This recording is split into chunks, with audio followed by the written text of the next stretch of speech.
ভাগ্য পরিবর্তনের আশায় অনেকেই মনে করেন বিদেশ বিভুঁইয়ে গেলে বিপুল অর্থ উপার্জন করতে পারবেন, এতে দেশে পরিবার পরিজন সবাই সুখে থাকবে। সেই আশায় বৈধ ভিসা ও পাসপোর্ট নিয়ে অথবা জীবনের ঝুঁকি নিয়ে পরিবার পরিজন ছেড়ে অনেকেই যান পরবাসে। তবে সেখানে যেই অনেকের স্বপ্নভঙ্গ হয়, আবার অনেকেই হন প্রতারিত। আমারে 80 মেম্বারে পাঠাইছে ভাই লিবিয়া পাঠায় ভাই আমার বিক্রি করে দিয়েছে ভাই। অনেক সময় দেখা যায় যে সব প্রবাসী এজেন্সির মাধ্যমে বিদেশে যান, সেসব এজেন্সি প্রবাসীদের কোনো একটি বিদেশি কোম্পানির জিম্মায় দেন, আর সেখানে তারা নির্যাতিত হন। তেমনই কিছু বাংলাদেশি শ্রমিকের সঙ্গে কালবেলার ভিডিও বার্তায় যোগাযোগ হয়। স্যান্ডেলিনা সো, রূপচর্চায় আভিজাত্য। এতে উঠে আসে লোমহর্ষক সব তথ্য। বাপ এখন তো ঠান্ডা ঠান্ডা ভাই, এখানে যাইতে পারি না ভাই।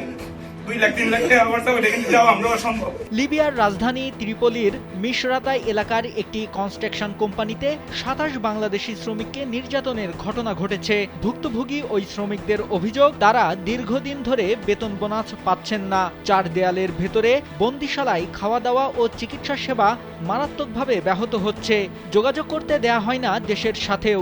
বিভিন্ন শারীরিক ও মানসিক নির্যাতনও করা হয়। রিক্রুটিং এজেন্সি ও নিয়োগকর্তা তাদের সাথে প্রতারণা করেছেন। এ সময় কান্নারত অবস্থায় বাংলাদেশের অন্তর্বর্তী সরকার প্রধান যেন তাদের উদ্ধার করে, সেই আকুতি জানিয়েছেন তারা। ভাই আমারে পাঠাইছে ভাই ক্লিনারের কাছে। আইনা ভাই আমার এখানে 6 লাখ টাকা খরচ হইছে ভাই আইতে ভাই দেশে। আইনা ভাই আমার বিক্রি করে দিয়েছে ভাই। এখন আমি দেশে যাইতে পারি না ভাই। এই দেশে ভাই মাসে 600 দিনার, বাংলাদেশে 10,000 জরিমানা আইতেছে ভাই। আমি কইতে দিব ভাই, আমি মধ্যবিত্ত পরিবারের সন্তান ভাই। আমি কইতে দিব ভাই, আমি গরিব ঘরের সন্তান। কোন আমি এত টাকা কইতে দিয়ে যাইবো এখন? এই দেখেন আমারে প্রথম ভিসা দিছে, এটা বুয়া ভিসা দিছে। ভাই জানেন ভাই আমরা অনেক কষ্টে আছি এখানের মধ্যে। আমরা মা বাপে মিলে কত কষ্ট আছে এগুলো আল্লাহ থেকে বোঝাতে না পারে।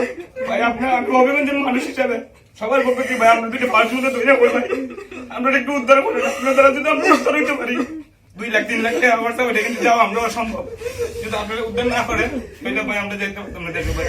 আমাদের বাংলাদেশে নেওয়ার ব্যবস্থা করেন আর ডক্টর ইউনূস স্যারের কাছে আমাদের এই ভিডিওটা পৌঁছে দেন। আমরা লিবিয়া খুব মানবতার জীবনযাপন করতেছি। আমরা খুব কষ্টে আছি, আমাদের ফ্যামিলি কষ্টে আছে।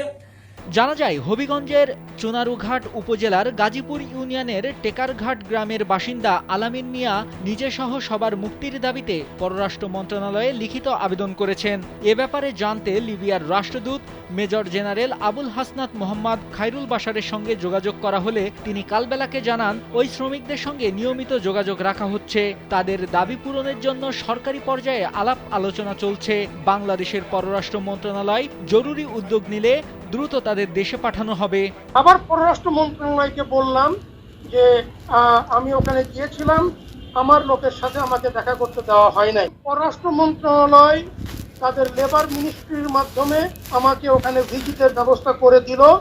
লেবার মিনিস্ট্রির রিপ্রেজেন্টেটিভ সহ আমি সেই কোম্পানি ভিজিট করেছি এবং যে লোকগুলো আপনাদেরকে কমপ্লেন করেছে তাদের প্রত্যেকের সাথে আমার কথা হয়েছে। বৈধ ভিসা পাসপোর্ট নিয়ে লিবিয়া যেও নিয়োগকর্তা ও রিক্রুটিং এজেন্সির দায়িত্বজ্ঞানহীন আচরণ ও তাদের ভুয়া ভিসা প্রদানের কারণে 27 শ্রমিক মানবেতর জীবনযাপন করছেন জানিয়ে ভুক্তভোগীদের স্বজনদের দাবি, বিষয়টির সুষ্ঠু তদন্ত ও ভুক্তভোগীদের দ্রুত দেশে ফেরত পাঠাতে হবে।